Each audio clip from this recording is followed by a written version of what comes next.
Thank you very much for having me here. And I would like to give a short, brief overview of parental leave policies in Slovak Republic and some related issues related to inequalities and some um, gaps and some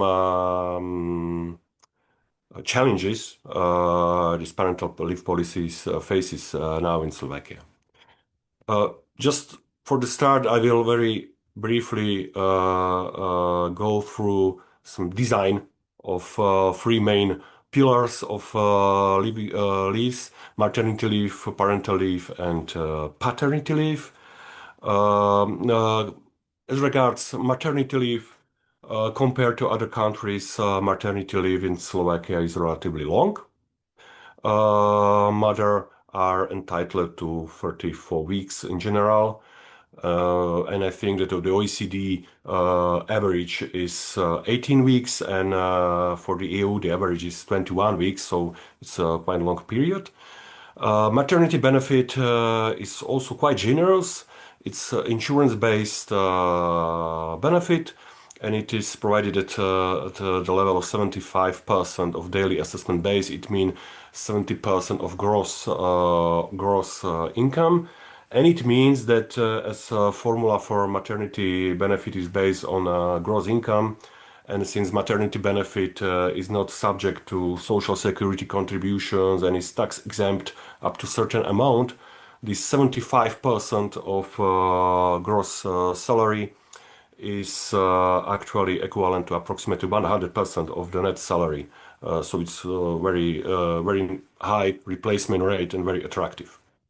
So replacement rate is attractive when it comes to maternity leave. There is eligibility rules as it is insurance-based transfer. Eligibility is based on having at least 20 to 270 days of sickness insurance within the last 2 years. There is also maternity leave is also possible to be taken by fathers in some cases, and there is also the same conditions related to paying sickness insurance. Recent changes we in Slovakia the three so-called consolidation packages were implemented during the last years because we face some problems with public finances, and this third consolidation package introduced higher insurance contributions for employees and self-employed. So there is some quite small but significant changes for people. Um, Parental leave. Parental leave, with regard to parental leave, Slovakia also belongs to the countries with a long provision.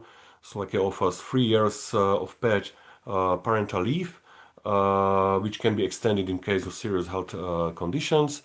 During parental leave, parent may work, so it is possible to combine parental benefit with paid work. And parental benefit is not social insurance transfer. It is so-called state social benefit, and he is provided at two levels, higher amount. So, despite the fact that it is not insurance benefit, it takes into account social insurance history. So it is provided at two levels. Higher level is granted to people who are entitled to maternity benefits. So it means who paid social insurance contributions, and lower amounts is for other parents. Paternity paternity leave. Paternity leave is a specific right, separate specific right for fathers to take care of their newborns, and fathers can take 2 weeks of paternity leave, but together if they take also 28 or 26 weeks of maternity leave, so it's quite huge amount of weeks available for fathers. Um, Eligibility is the same as for maternity benefit. There is also similar formula for paternity benefit, and this paternity leave and paternity benefit was quite popular, became quite popular among fathers, but recently. I think that in absolute terms, the number of fathers who participate in paternity leave is declining. Who is eligible and who not? Uh, for maternity and paternity leave, only parents who pay sickness insurance are eligible.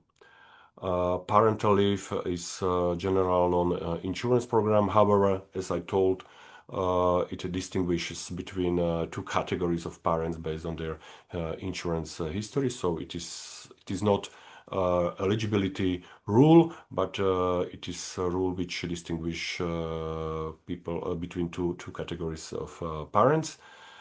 What about take-up rate? Parental leave is unfortunately still a matter of women, mothers. Fathers represent only very small fraction of parental leave recipients.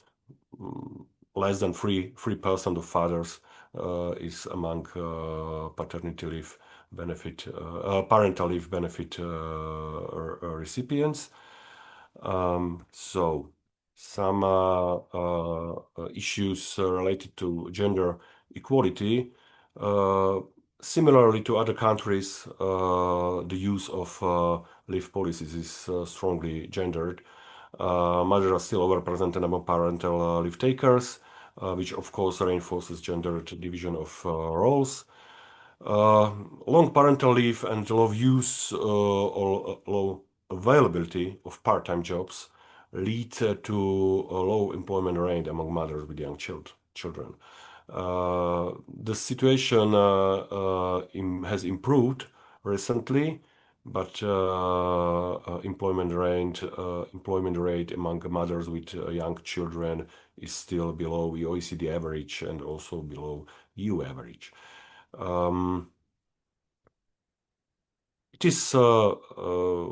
was very broadly discussed, not only in Slovakia but also in Czech Republic, in Hungary and in Poland. That parents' leaves design and leave taking have been shaped by the norm of threeness. It refers to the fact or to the norm that children under the age of 3 should be at home in the care of family members, typically mothers. And this idea is still present in public discourse in Slovakia.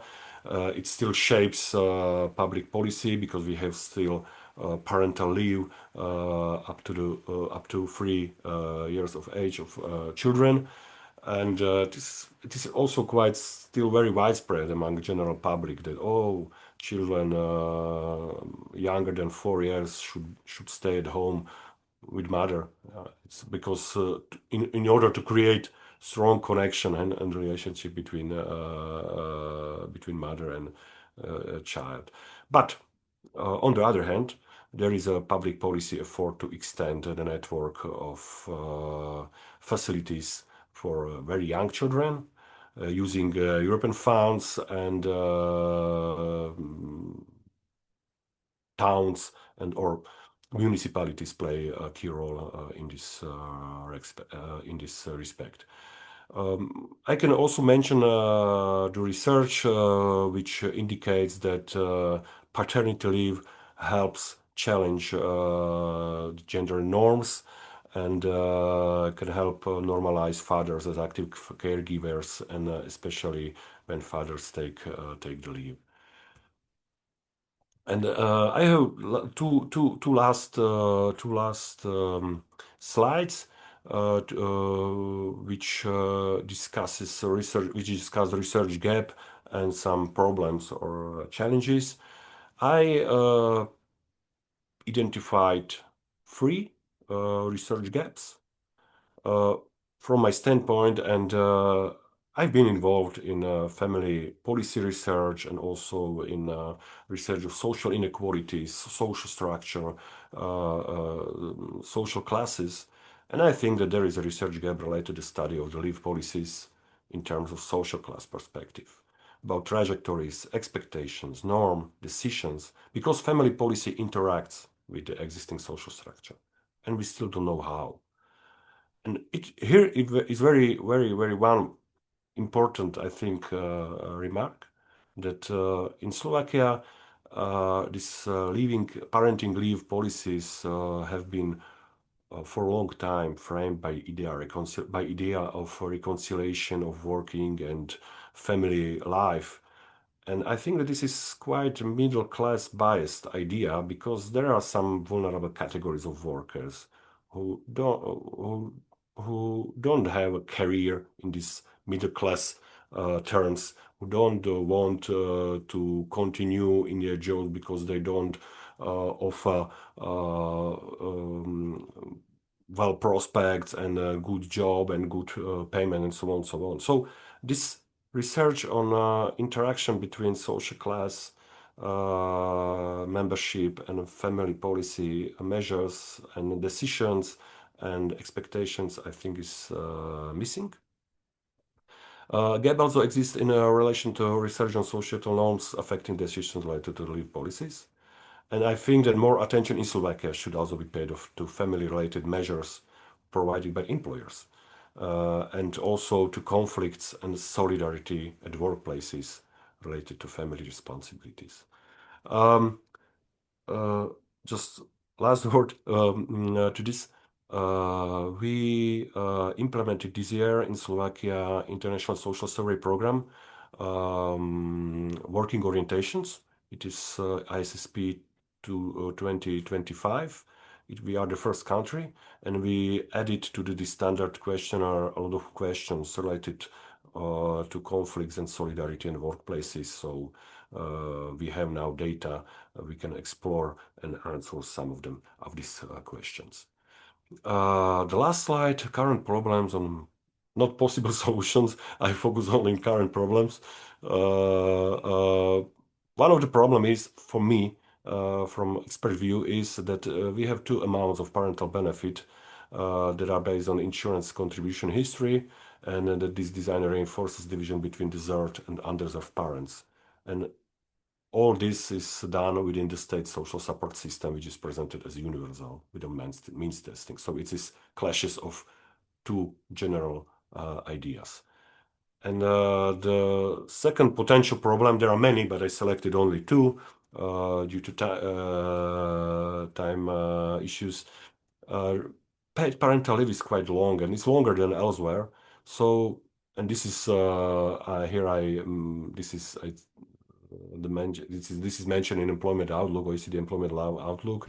This negatively affect gender wage equality. So there are some consequences that are not visible at the first sight, but there are these consequences.